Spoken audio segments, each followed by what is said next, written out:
Bien, vamos a leer su palabra. San Marcos 14:32. Dice la palabra del Señor así: Jesús ora en Getsemaní. Vinieron pues a un lugar que se llamaba Getsemaní, y dijo a sus discípulos: sentaos aquí, entre tanto que yo oro. Y tomó consigo a Pedro, a Jacob y a Juan, y comenzó a entristecerse y a angustiarse. Y les dijo: mi alma está muy triste hasta la muerte. Quedaos aquí y velad. Yéndose un poco adelante, se postró en tierra y oró que, si fuese posible, pasase de él aquella hora. Y decía: Abba Padre, todas las cosas son posibles para ti. Aparta de mí esta copa, mas no lo que yo quiero, sino lo que tú. Vino luego y los halló durmiendo. Y dijo a Pedro: Simón, ¿duermes? ¿No has podido velar una hora? Velad y orad, para que no entréis en tentación. El espíritu a la verdad está dispuesto, pero la carne es débil. Otra vez fue y oró, diciendo las mismas palabras. Al volver, otra vez los halló durmiendo, porque los ojos de ellos estaban cargados de sueño y no sabían qué responderle. Vino la tercera vez y les dijo: dormid ya, descansad, basta, la hora ha venido. He aquí, el Hijo del Hombre es entregado en manos de los pecadores. Levantaos, vamos, he aquí se acerca el que me entrega. Amén. Puede sentarse. Gloria a Jesús. Vamos a hablar de una situación de la cual estaban pasando en este momento Jesús con los discípulos, en la cual anteriormente habían tenido la última cena, de la cual no había sido para nada bonita, no había sido para nada agradable. De pronto vemos la imagen de la última cena, que es pintada en varias situaciones, comenzando con la de Da Vinci. Una cena que mucha gente pone los cuadros en la casa, y usted ve una cena bonita en la cual sus discípulos están allí cenando. En aquel tiempo las cenas eran muy comunes. Se reunían a partir el pan, comían, disfrutaban, conversaban entre amigos, en familia. Las cenas eran muy comunes. Pero la cena esta, de la cual fue la última, fue una cena totalmente diferente. Fue una cena en la cual, imagínense cómo sería comer así. Ya Jesús sabía lo que le iba a pasar. Ya Jesús sabía que la hora está cerca. Jugaban nervios, jugaba miedo, jugaba angustia y también la decepción de saber quién era el que lo iba a entregar, quién era el que lo había traicionado. En esa noche en la mesa se iba a poner las cartas, como se dice, las cartas sobre la mesa. El Señor les iba a hablar así directamente: miren, yo voy a morir, es necesario que yo muera, es necesario que entregue mi carne, mi sangre por perdón de los pecados para ustedes, y es necesario que me entregue, y el que me entregará será uno de ustedes. Y entonces ese era el momento en el que Él iba, en otras palabras, no a hacerlo público, a decir: mira, tú eres y punto, pero sí lo hizo notorio, diciendo que el que remoje el pan con él será el que lo venderá, el que lo entregará. Y entonces era una noche tensa, era una noche no fácil, era una confusión de emociones. De paso, el Señor se va a un lugar llamado Getsemaní, y lleva a sus discípulos y dice a Pedro, dice según la palabra del Señor, que se lleva a dos de ellos. Bendito el nombre de Dios. Dice que se llevó a Pedro y a Jacob y a Juan, se llevó a Pedro, Jacob y a Juan, y les pidió que lo acompañaran. Y él se fue más allácito y empezó a orar. Y cuando estaba orando, dice la Biblia que él se entristeció mucho. Se puso en una etapa de angustia. El Señor entró en un momento difícil, en un momento en el cual Él estaba tan, pero tan angustiado y desesperado. No entendemos, nunca sentiremos la desesperación que Él sintió. Nunca sentiremos lo que Él sintió porque el Señor mismo le permitió sentir como carne, porque podemos decir, sí, Él es Dios, Él tenía poder para entregar su vida, como Él mismo lo dijo, y para recuperarla, pero en realidad lo que Él iba a pasar era terrible. Él iba a sufrir, su carne iba a ser molida a golpes, iba a ser desfigurado su rostro, iba a ser su sangre derramada hasta la última gota. Usted sabe que es ser derramados a la última gota, es cuando ya no hay fuerza, es cuando si nosotros cuando tenemos un corte grande, un corte profundo, hay derramamiento de sangre y nos debilitamos, como que quedamos sin fuerza. Ahora imagínense todo el cuerpo molido, todo el cuerpo desangrado y de paso cargar una cruz tan pesada a punta de golpes. Lo que le esperaba a él sabía y aún podía sentirlo. Por eso es que él entró en una angustia, una desesperación. A él entró algo tremendo, algo terrible en su vida. Y empezó él a orarle al Señor. Dice la palabra del Señor que él se acercó a orar y les dijo el versículo 34, mi alma está muy triste hasta la muerte. Quedaos aquí y velad. Yéndose un poco adelante, se postró en tierra y oró que si fuese posible pasase de él aquella hora. No hablaba precisamente el Señor de la hora de la cual iba a venir, del terrible suceso que iba a pasar. Esta misma historia, en el pasaje de San Lucas, Lucas era doctor y él explica mejor la situación y dice que salía sudor como de sangre de su cuerpo. Él explica como autor de este libro de San Lucas, él explica de que Jesús derramaba su sangre por las venas como sudor. Y esta es una etapa, es una especie de reacción del cuerpo llamada hematidrosis, que es una respuesta a una situación de máximo estrés, de un estrés intenso. Cuando una persona sufre estrés intenso, sucede esto, que el corazón y el cerebro empiezan a bombear mucho, a desesperarse y a ser afectados por la sangre, y empieza a romperse las arterias, y empieza a haber derramamiento de sangre aún por los poros, como le pasó a Jesús. Jesús estaba en ese momento estaba teniendo un estado de shock, estaba teniendo una circunstancia tremenda en su cuerpo, estaba siendo golpeado desde ya por la situación. Él estaba sudando sangre, él estaba muriéndose, en otras palabras. Cuando pasó esto, pensaba que los discípulos le estaban ayudando a orar. Y él le pide el 36, dice, Padre, todas las cosas te son posibles para ti.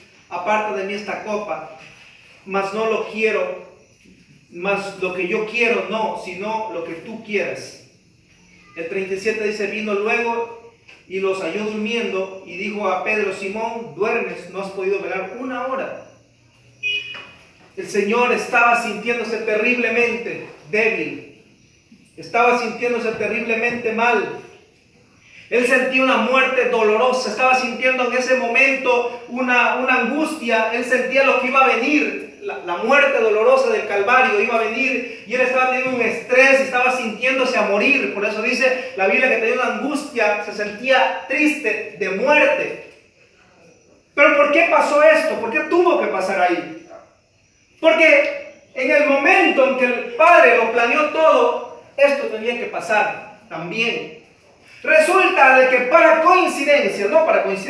propósito de Dios, Getsemaní, del griego Getsemani, significa el molino de los olivos o la prensa de aceite.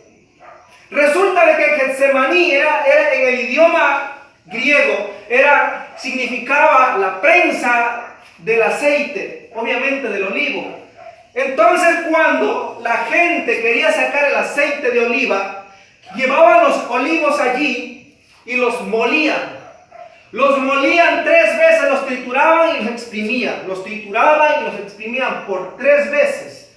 Y si usted se da cuenta, la Biblia dice que Jesús fue y oró 3 veces. Fue a orar, volvió, los encontró dormidos, levántense a orar, nuevamente regresó y otra vez con su malestar. El libro de San Lucas también dice que aún él como que se desmayó, vino un ángel y le dio fuerzas nuevamente y se levantó, porque era una situación terrible desde ya.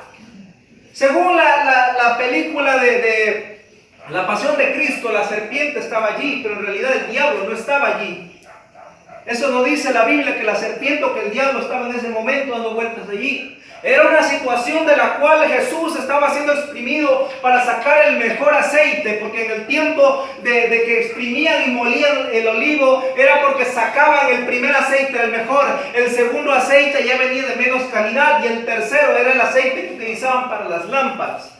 Y entonces cuando Jesús iba a ser muerto por nuestra culpa, nuestro pecado, Él estaba en el proceso de sacar su aceite. El Dios lo estaba exprimiendo al máximo. Desde allí venía el proceso de Jesús. Y cuando el Señor se acercó y volvió a sus discípulos estaban durmiendo. Estaban durmiendo y Él se sentía que no le estaban acompañando. Y es que eso pasa cuando nosotros pasamos en un proceso de angustia.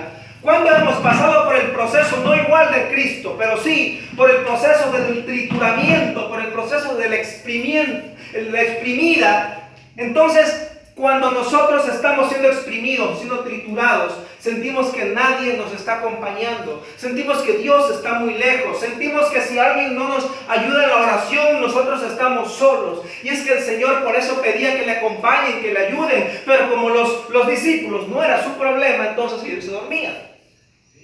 Porque ellos no estaban sintiendo lo que Jesús sentía y Él les volvía a decir: oren, resistan, si supieran lo que yo estoy pasando, oren para que no caigan en tentación. Yo estoy pasando por un momento difícil, por un momento de tremenda angustia, les dijo, pero ellos se dormían porque estaban cansados.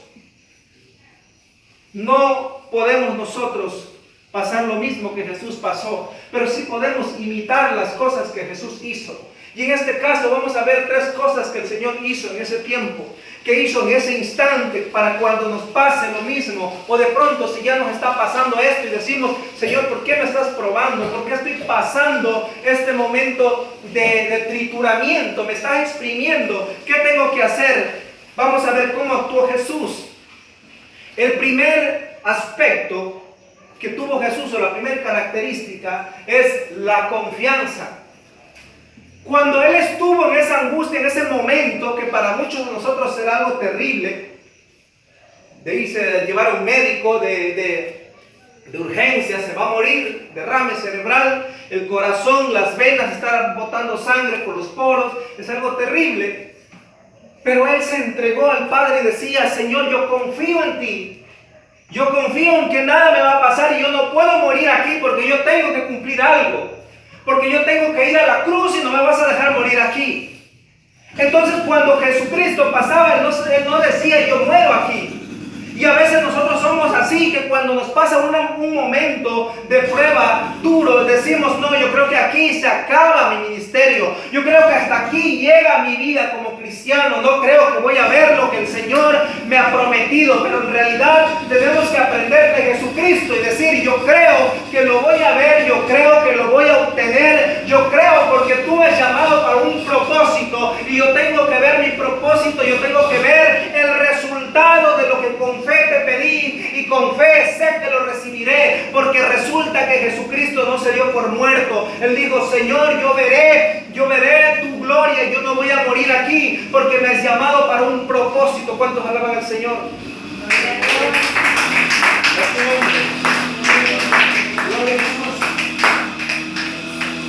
No pasó un momento bonito, pero él confiaba en el Señor. Él estaba totalmente confiado en su Padre. Él puso su vida en su Padre.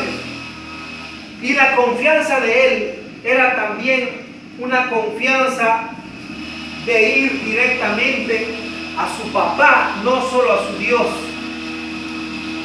Cuando nosotros tenemos confianza en nuestro Padre, cuando nosotros tenemos confianza en nuestro Padre, nosotros actuamos con una manera libre, De pronto habrán personas que tengan necesidad de pedir ayuda a alguien, pero dice: yo voy a mi papá. No voy a ir a un desconocido porque yo tengo confianza en mi papá. Y asimismo Jesucristo no fue Él a pedirle ayuda a los discípulos precisamente. Les pidió compañía, les pidió que le ayuden a orar. Pero Él más confiaba, no en sus discípulos, sino que Él confiaba en su Padre. Y tuvo esa confianza, esa libertad de acercarse a Él. Mire lo que dice el versículo 36. ¿Qué decía? Abba Padre. Cuando Él dijo Abba Padre, significaba, Abba significa con cariño papá. En otras palabras, le estaba diciendo papito. Le estaba diciendo: papito, ayúdame a salir de esta dificultad. Ayúdame a no morir aquí. Ayúdame a levantarme de aquí. Ayúdame a, si es posible, que pase esta copa. Yo no quiero pasar esto. Pero al mismo tiempo Él confiaba en el Padre y decía: pero no quiero yo que se haga lo que yo pido. Yo sé que no me vas a dejar morir aquí, solo te pido porque lo necesito. Usted se da cuenta, en la Biblia siempre el Señor habló con el Padre, aparte de lo que habló internamente y lo que habló públicamente. Él siempre lo hacía notorio, la comunión con el Padre. Él siempre lo hacía notorio para que aprendamos esa confianza con Él. Él, cuando dijeron los discípulos: enséñanos a orar, Él les dijo: cuando oren digan Padre. Cuando oren digan Padre. Vayan con confianza a su Padre. No piensen que Él es el Dios que está esperando un error suyo para caerle encima. No crea que Él es el Dios que está esperando que usted no se equivoque, o si no, ya le manda las descargas de ira encima. Él es un Padre misericordioso que entiende a sus hijos, pero vaya con esa confianza. Cuéntele a Él. Y a veces nosotros como humanos contamos a la persona, contamos al vecino. De pronto que el vecino puede ser hasta un vecino chismoso y va y le cuenta a todo el barrio, y todos se enteran de la debilidad o del momento de angustia de la persona, y no se da cuenta de que en quién puede confiar y a quién le tiene que pedir es a Jesucristo, aquel que es su Padre, al Dios eterno que está dispuesto a ayudarle, que está abierto de brazos, está abierto su corazón esperando que se acerque para pedirle ayuda, para socorrer. El Señor no está ocultándose, y esa es la confianza que quiere que tengamos nosotros. Así como Jesús dijo: Padre, papito, ayúdame, así quiere que nosotros nos acerquemos a Él. El segundo punto es el temor a Dios. Jesucristo tenía mucho temor al Señor. ¿Qué es temor? Temor no es miedo. El miedo es huir de algo que asusta, algo que no se quiere tener. Alguien dice: no, yo tengo miedo a eso, me alejo porque tengo miedo. Pero el temor es querer estar cerca y querer no vivir lejos de eso que tiene, o en este caso de Dios. El temor a Dios es el temer no tenerlo a Dios, temer perderle a Dios, tiene esa confianza a tal punto que no quisiera perder esa confianza con Dios. Ese es el temor, el respeto, la honra a Dios. Y dice: yo no quisiera faltarle el respeto, yo no quisiera deshonrar a Dios, no quisiera romper esa confianza. Ese es el temor a Dios, no es el miedo. El miedo dice: ay, no, yo tengo miedo a Dios porque me puede hacer algo. Pero el temor dice: no, yo le voy a agradar a mi Dios porque yo tengo un amor con Él, tengo una confianza con Él, tengo un respeto a Él, que Él me ama, me protege, y no quiero perder su presencia. No quiero perderlo de mi lado, porque si yo quito a Dios de mi lado, yo no soy nadie. Como dice la palabra del Señor: apartados de mí, nada podéis hacer. No somos nada sin Dios. Y cuando tenemos el temor a Dios es porque tememos que el Señor se aleje de nosotros y quedamos sin nada.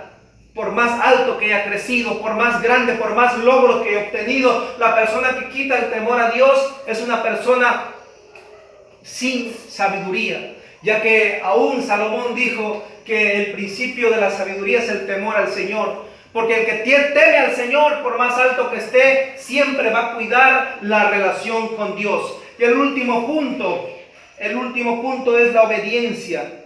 el Señor no culpó a nadie. Él se entregó a obedecer al Padre. Él se entregó a obedecer a lo que el Señor le había puesto. Y le dijo: Señor, si tú quieres que yo vaya a la cruz, si tú quieres que yo sufra esto, pues yo voy a sufrir y voy a ir. No importa si los demás no oran, no importa si los demás no me ayudan, yo voy, aquí estoy. ¿Quién soy yo para reclamarte? ¿Quién soy yo para decirte qué tienes que hacer? Yo no soy nadie para decirte: mira, quita de mí esta copa, quita de mí. No, sino yo te digo lo que yo siento, porque tenía confianza. Y el cristiano, cuando tiene confianza, le dice: Padre, yo me siento débil, Padre, yo no quiero hacer esto, Padre, y no vivo una vida de apariencia. Se lo dice al Señor: mira, Padre, yo me siento así, yo me siento mal, yo estoy actuando mal y yo soy así. No esconde su pecado, se lo dice al Señor: mira, Señor, estoy pensando esto, estoy actuando mal, estoy haciendo lo de acá, pero ayúdame a salir adelante, pero ayúdame a romper esa cadena, pero ayúdame a crecer espiritualmente. Y por eso el Señor habla en varias partes de la Biblia que dice que tenemos que pedirle como nuestro Padre. Recuerde que aún el Señor y compara y dice: si uno de sus hijos le pide un pan, ustedes no le dan una piedra. Ustedes, siendo malos, saben dar cosas buenas. ¿Cuánto más el Señor no les dará el Espíritu Santo a los que se lo pidan? Es porque el Señor está dispuesto a ayudar, porque ama, porque nos ama como Padre, no como el Dios malo que espera el error para caer encima con el castigo. Él ama como Padre. Él nos ha adoptado como sus hijos, y ahora por su sangre nosotros somos comprados y somos de su propiedad. Fuimos sellados, fuimos comprados a precios de sangre, le pertenecemos a Él y somos de Él. Y por eso es que Él quiere que aprendamos nosotros a confiar, a temer y a obedecerle a Él para poder entrar con libertad. Jesucristo tomó su cruz, Jesucristo aguantó los golpes desde el momento que les dijo: miren, ya, basta, ya no oren, párense, vámonos, que ya viene el que me va a entregar. Desde ese momento empezó su martirio, porque usted sabe que ellos lo golpearon, lo encadenaron como que fuera el peor criminal. Desde ahí empezó su martirio. Fue golpeado, azotado, luego lo azotaron, se burlaron de él, le pusieron corona de espinas, lo molieron a golpes, lo ensangrentaron totalmente, era irreconocible. Fue molido, fue triturado por nuestras culpas. Y él dijo: aquí estoy como cordero.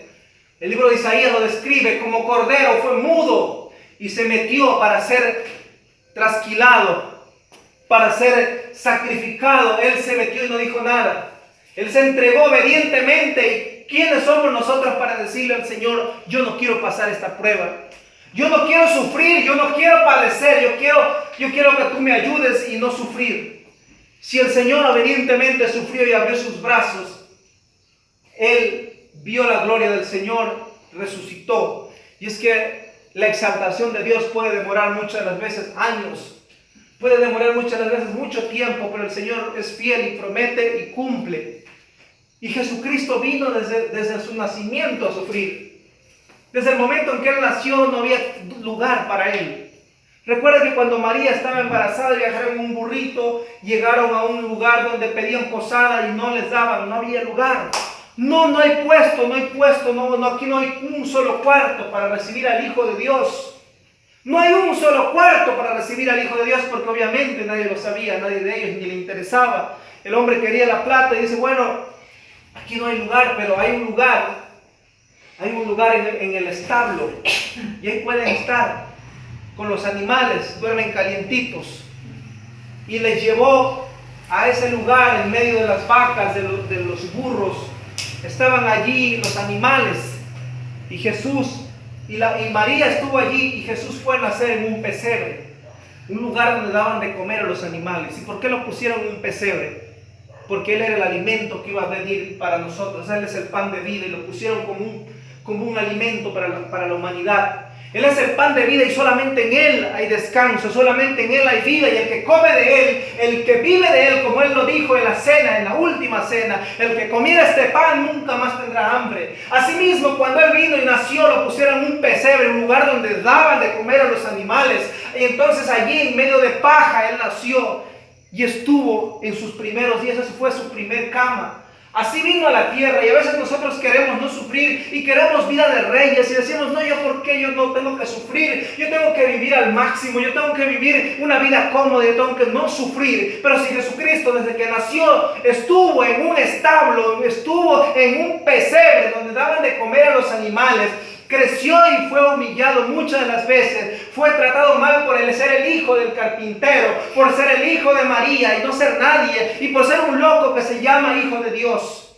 y un endemoniado que actúa en contra de las creencias y tradiciones. Por eso es que el Señor obedientemente se entregó y dijo, Padre, tú y yo sabemos quiénes soy, sabemos a quién has escogido. Aunque nadie esté aquí a favor de mí, todos se pusieron a espaldas mías, huyeron, se escondieron, aquí estoy. Estoy para sufrir, estoy para ser molido, para morir. Y aún en el último instante, crucificado, golpeado, cuando ya no avanzaba más, dijo, Padre, en tus manos encomiendo mi espíritu. Es como botarse de un precipicio y que el Padre le diga, te esperan mis brazos. Usted ha visto cuando los niños son pequeños, usted lo para en un lugar alto y le dice, bótate, el hijo confía y se bota y el papá lo recibe. Así tenemos que ser con Dios. Señor, yo no sé por qué tengo que pasar esto, yo no sé por qué tengo que sufrir esto, yo no sé por qué me permite sufrir esto, solo te digo que aquí está mi vida, aquí está mi ser, cuida de mí, guarda de mis hijos y aquí estoy para pasar la prueba. Te pido que me des fuerza. No quisiera pasar por esto, pero en tus manos está, tuya es tu voluntad. Solo te pido, como dijo Moisés, quiero ir con tu presencia, que si tu presencia no va, yo tampoco no quiero ir. Yo quiero ir donde esté tu presencia, que tu presencia vaya delante de mí, eso me basta, porque si te tengo a ti, lo tengo todo y a su nombre. Gloria a Dios. Gracias damos al Señor por esta palabra.